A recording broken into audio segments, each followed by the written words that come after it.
G'day everyone, Adam here from Bonito. Join me down at OZI Alloy Trailers. I'm going to give you a quick look at a trailer that is set up for a Bonito 620. So these are all custom made down here on the Gold Coast at Coomera at the Boatworks for our boats. So I'll give you a quick look. Alrighty, so this here in front of us, this trailer here, is set up just for the Bonito 620. So this is a 3-ton trailer with the Alco electric actuated brakes. So need these for a 3-ton trailer by law.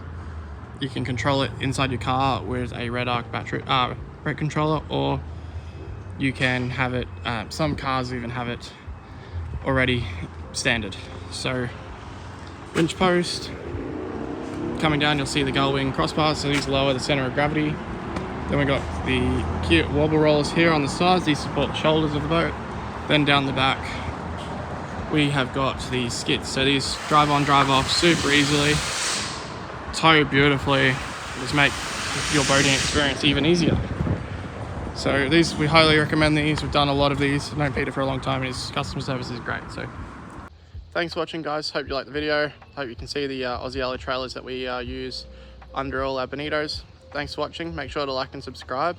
If you would like a Bonito yourself, make sure to give me a call, 0426 260 015, and have a chat with me about building your dream boat. Thanks guys, see you out in the water.